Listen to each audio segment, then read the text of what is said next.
Hi, welcome to cooking கொண்டாட்டம். நாம இந்த எபிசோட்ல கேரளா ஸ்டைலில் ஒரு எறா குழம்பு எப்படி வைக்கிறதுன்னு பார்க்கலாம் வாங்க. இந்த எறா குழம்பு நம்ம செய்யறதுக்கு தேவையான பொருட்கள் நம்ம இங்கே எடுத்து வச்சிருக்கோம். அது என்னன்னு பார்க்கலாம். இது இஞ்சி, ஸ்லைஸ் பண்ண இஞ்சி ஜூலியன்ஸ் இந்த மாதிரி கட் பண்ணியிருக்கிறோம். ஒரு ஆறு பல்லுக்கிட்ட பூண்டு, அதையும் ஸ்லைஸ் பண்ணியிருக்கோம். மிளகாப்பொடி, அப்புறமா காஷ்மீரி மிளகாப்பொடி, கலருக்காண்டி காஷ்மீரி மிளகாப்பொடி. ஸோ ஒரு டீஸ்பூன் ஈச். இதில் 1.5 டீஸ்பூன் தனியாத்தூள் இருக்கு. அப்புறம் இது 1/2 டீஸ்பூன் மஞ்சள், ஒரு 4 மிளகாவை ஸ்லிட் பண்ணி வச்சுருக்குறோம், கடுகு, கறிவேப்பிலை, அப்புறம் இங்கே நம்ம சின்ன வெங்காயம். இது கோக்கும்னு நார்த் இந்தியாவில் சொல்லுவாங்க. இது கேரளாவில் யூஸ் பண்ணுறது கொடாம்புளின்னு சொல்கிறாங்க. இதுதான் கொடாம்புளி. இந்த மாதிரி தான் இருக்கும். இது ஒரு 3 பீஸ் நாம எடுத்துருக்கோம்.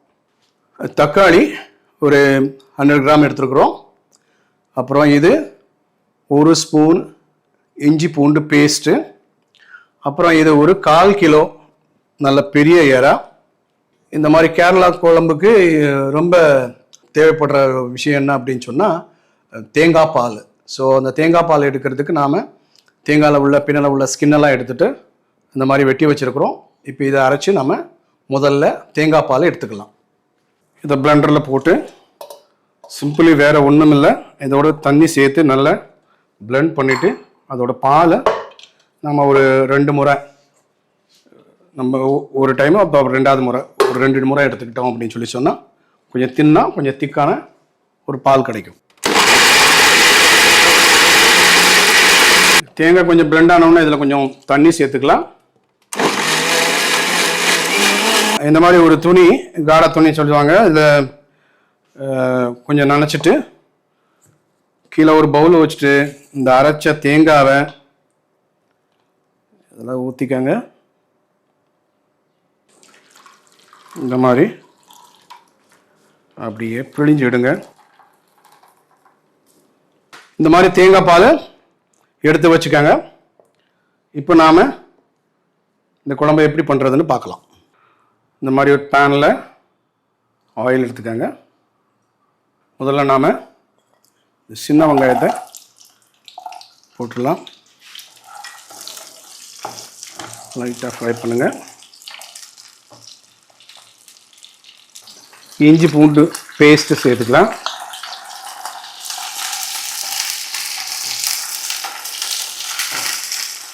அப்புறம் இந்த தனியாத்தூள், சில்லி பவுடர், மஞ்சள் தூள்,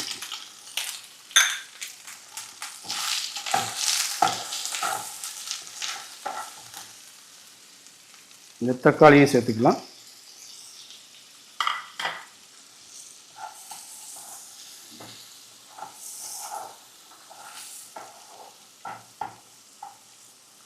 இப்போ கொஞ்சமாக தண்ணி சேர்த்துட்டு கொஞ்சம் வேக வச்சு எடுத்துக்கலாம். அதை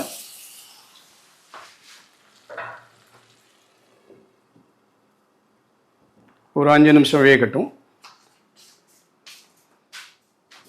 5 நிமிஷம் வேக வச்சாச்சு.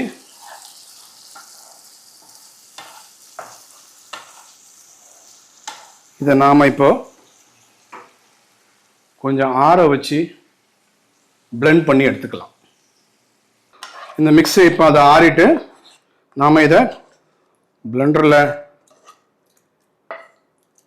போட்டு பேஸ்ட்டை பிளெண்ட் பண்ணி எடுத்துக்கலாம். இந்த மாதிரி பிளெண்ட் பண்ணி எடுத்துக்கிட்டு இப்போ நாம் ரியல் டைமில் இந்த குழம்பு எப்படி செய்கிறதுன்னு பார்க்கலாம். கொஞ்சமாக ஆயில் சூடாச்சுது. கடுகு சேர்த்துக்கலாம். கறிவேப்பிலை,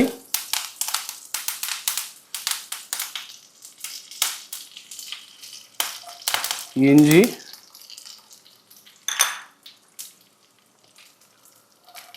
பூண்டு,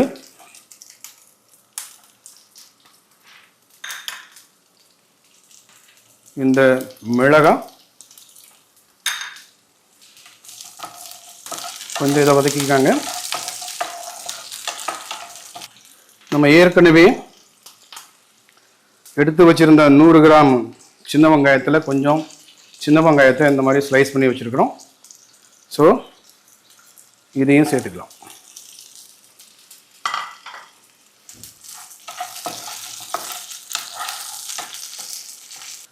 நாம் அந்த அரைச்சி வச்ச இந்த பேஸ்ட்டை சேர்த்துக்கலாம்.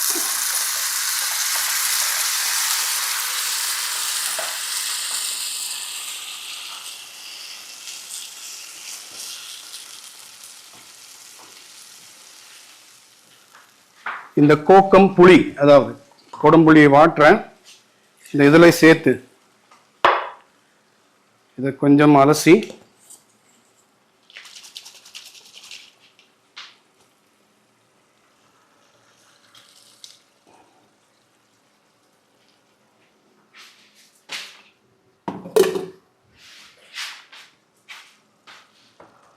இப்போ இந்த கிரேவி நல்லா வெந்து ஓரளவு அந்த ஆயில் விடுற வரைக்கும் கொஞ்ச நேரம் வேக வைக்கணும். இது தேவையான அளவு உப்பு. இப்போ நாம் இதை வேக வைக்கலாம் ஒரு 10 நிமிடம்.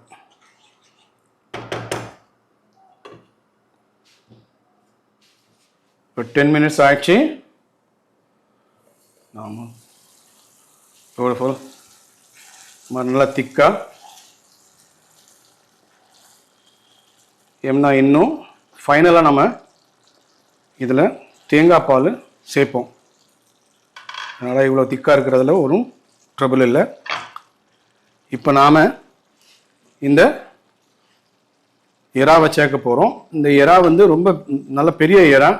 அதனால் நீங்கள் என்ன பண்ணோம்னா அந்த மேலே ஒரு ஸ்லிட் பண்ணிவிட்டு அது உள்ளே கொஞ்சம் ஒரு வெயின் மாதிரி ஒன்று இருக்கணும் கருப்பாக, அதெல்லாம் எடுத்துடணும். இந்த மாதிரி பெரிய எறாவில் அதை எடுத்துடணும். ஓகே, இந்த எறாவை நம்ம சேர்த்துக்கிறோம்.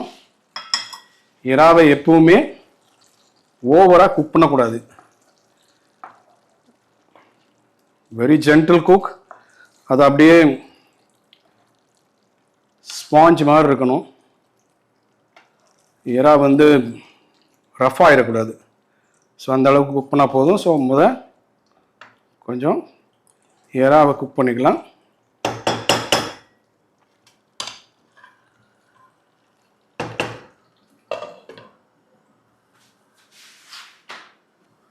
ஓகே, ஒரு 3 மினிட்ஸ் எறாவை பாருங்கள் எப்படி இந்த மாதிரி. இப்போ நாம் என்ன பண்ண போகிறோம்னா இதில் கோகோனட் மில்க்கை சேர்க்க போகிறோம்.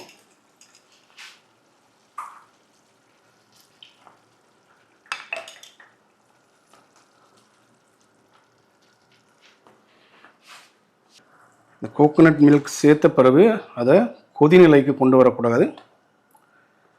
ஜஸ்ட் மிக்ஸ் பண்ணுங்கள். இந்த மாதிரி ஒரு செமி கிரேவி. ஸோ இப்போ இது ரெடி ஆகிட்டு ஃபைனல் டச்சாக நாம் இதில் தேங்காய் எண்ணெய்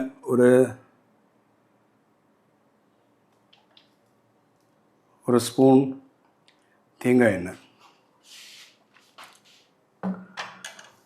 கொஞ்சமாக மல்லித்தலை,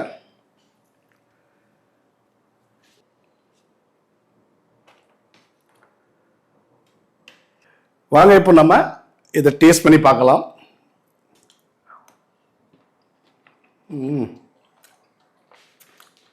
இந்த மாதிரி இவ்வளோ ஸ்பாஞ்சியாக இருக்கணும். சிலவங்க வந்து இறாவை அதிகமாக குக் பண்ணிட்டாங்கன்னா அது ரப்பர் மாதிரி ஆயிடும். So you need to be very careful. Just cook. Wonderful. So நாம் இப்போ கேரளா ஸ்டைலில் எப்படி ஒரு எறா குழம்பு பண்ணுறதுன்னு பார்த்தோம். ஐ ஹோப் தட் நிச்சயமாக இதை நீங்கள் விரும்புவீங்கன்னு. நீங்களும் உங்கள் கிச்சனில் ட்ரை பண்ணுங்கள். ட்ரை பண்ணிவிட்டு please put your comment so உங்களோட கமெண்ட் தான் என்னை இன்னும் கொஞ்சம் அடுத்த லெவலுக்கு ஒர்க் பண்ணுறதுக்கு மோட்டிவேஷனாக இருக்கும். So please do comment and thank you very much for all of your support. Bye-bye.